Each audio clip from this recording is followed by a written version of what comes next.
Hello, my name is Kara Catherine. This is for the special topics class, which is research and public health, and my topic is on stress in college students due to COVID-19.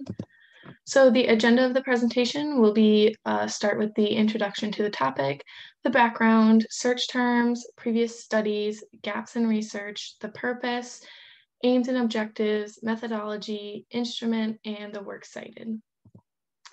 So to start with the research question, it is, do college-age students have greater negative impact of stress when learning on campus due to coronavirus protocols compared to students who move to the remote or online learning?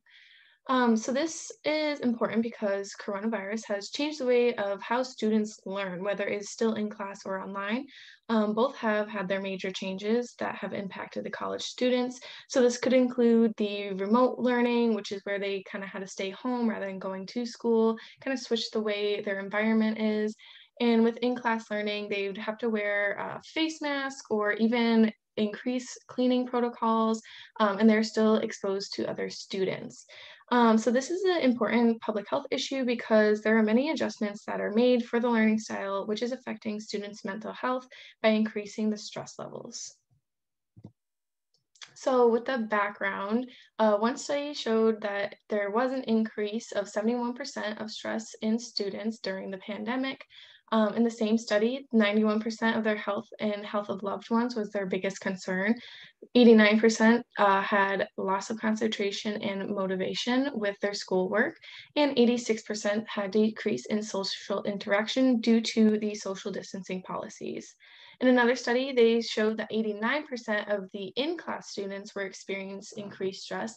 And in a different study, they showed that 81% of students who moved to the online learning class have also experienced an increase in stress due to the pandemic. So college students around the world have completely changed the way they continue with their courses, and many have turned to the remote, but others are doing in-class learning. Some are even splitting to like a hybrid learning, which is half online and half in class. A lot of these are doing just to labs, but they each have their own stressor, which obviously can increase their stress levels that are already on top of stressed out college students. So some search terms that I used was through Sonal Complete. I usually just put in three of the four of here. So I use college students, stress, online, and COVID-19. And then PubMed, I was able to put in more of like a sentence structure. So for one, I did the college student stress in class during COVID-19 and college student stress online during COVID-19.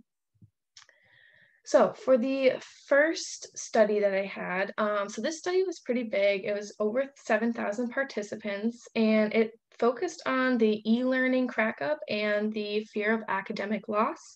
So this ended up using the Kessler Psychological Distress Scale, also known as the K-10 scale. And they found that 65% of college students worried about the e-learning crack-up, whereas 99% of worried about academic year loss. And then for the next study, they used two questionnaires. So this was the patient health questionnaire number 9 and general anxiety disorder number 7. So this was to measure the higher stress response due to what they thought were concerns. They found that depression, anxiety, and suicidal thoughts were the top three for all the college students that were involved. For the next study, they assessed in-class students, so the effects of the protocols on campuses. This was done with students from multiple colleges. It was, I believe, it was a cross-sectional study for that, and they found that there needs to be more intervention and prevention measures through the college campuses to ensure that the students are having a safe learning environment while in class, and that if that was the safest measure they can take, a lot of this is changing too because they also discussed on how for spring semester or future semesters for students, they might have to change to online learning. And let's see, so this one was assess the greatest concerns that students had. So it was about the future of the pandemic was a lot of their concerns. It also assessed like more than just stress, so anxiety, depression, and somatization. So they found that there needs to be greater support for the students and for the well-being. Some of them didn't find any resources or the resources they needed for their mental health and to reduce any of their stresses. Um, and then for the last study I had, this was an interesting one because they did a stochastic agent-based model. So this is a simulation model. So it was about to see what in-class would be like with all the protocols and the mandates in place. So it wasn't of physical uh, face-to-face class learning, but they did put it all in and they did best case and worst case scenario. So even in the best case scenario, they did find that there is no way of truly preventing coronavirus and that students are still at risk.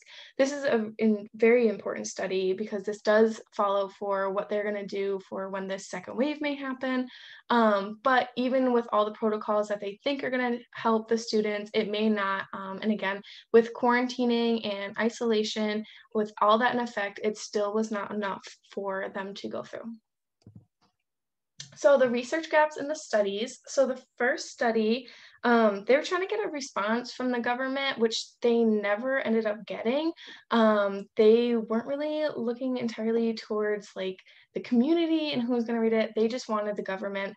Their topic, their research was very long, and there wasn't a lot of description about what the e-learning crack-up meant and what the fear of academic loss meant. So I kind of had to use my best judgment. I did read through the whole thing, and it didn't tell you a lot. But so for the second study, they did the interview through the Texas A&M University, and they made comparisons towards all college students in the United States. So I just thought that it would be probably good to compare it to the state of Texas, but not of all of the United States. I think their comparison was too broad. And then with the third study, they had a very small sample of 195 students, and it was only from local schools. So again, it wasn't through all of the US, but it was done in local schools in their area and whoever wanted to participate. The fourth study was also a very small study. It was smaller than the third one, which was 162 students. And this was also only for one state. This was for the state of New Jersey. They did do a good job with comparing it and making sure that it was known that it was only supposed to be for the state of New Jersey, but again, can't be used to compare all of the United States. And then for the fifth survey, I think their biggest issue was that it was a simulation. So there is a lot of room for error if, they forgot to put something in or if they're not trying every type that they can think of. So, it's not all going to be the same. It kind of differs between each college. So they're doing this kind of one round of the simulation and just trying to figure out what's best case, worst case scenario. Every school has different students, such as like more student population and then different faculty and who is on campus. Also with the hybrid learning, that makes it a little bit different. So each campus is different. It's a great model, but again, everyone's different. So the purpose of the study was similar to the research question, but it's to find out if it is more stressful to be in class or to have remote learning or online learning. Again, this is very important because there are two different types of way people are used to learning. And I think that one will definitely have a little bit more stress with all the statistics put into it. There's a lot more worries on each side that there are a lot of similarities and differences between them, but I feel like there's also more differences than we think about. So the aims and objectives I had was by May of 2021, we will conduct a survey to 25 college students about their stress levels while changing to the online learning. And then by May of 2021, we will conduct a survey to 25 college students about what causes an increase in stress for the in-class learning. And then also the third one being by May of 2021, we will conduct a survey on 50 college students rating their stress levels for in-class and online learning. So the first one being the online only, second one being in-class only, and then the third one being a combination of the both. So for the methodology, the study that I want to focus on was for correlation, and that is going to be qualitative data. So I plan on doing my main focus on finding differences, but it also is important to find the similarities between them. It's not all about the differences. I think it's important to know if there's two things that are similar with online and in-class learning. That might be one of the top stressors that they have.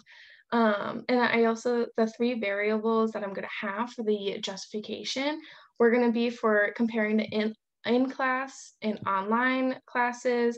And then the third variable will be the stress. So that's the two that are going to find a relationship and also find the differences between them.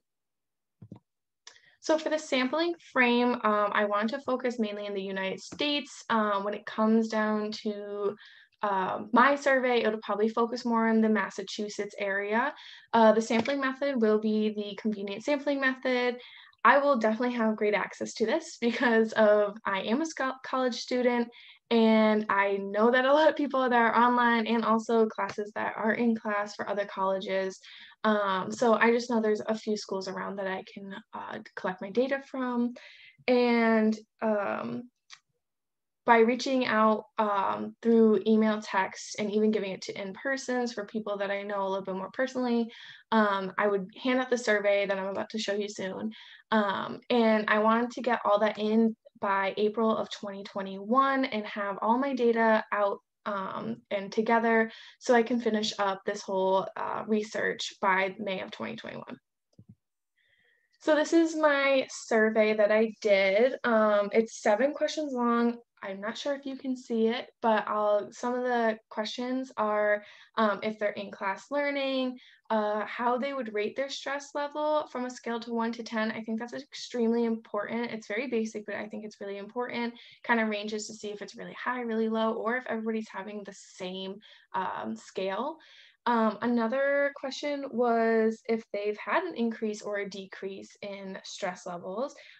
If maybe a future would be if they're decreasing, what it may be. I did ask later in the survey on what their concerns were for the ongoing pandemic, but what also they think is going to change in their academic performance. I think I just want to know what their greatest concerns are for their academics as well, since we are talking for college students.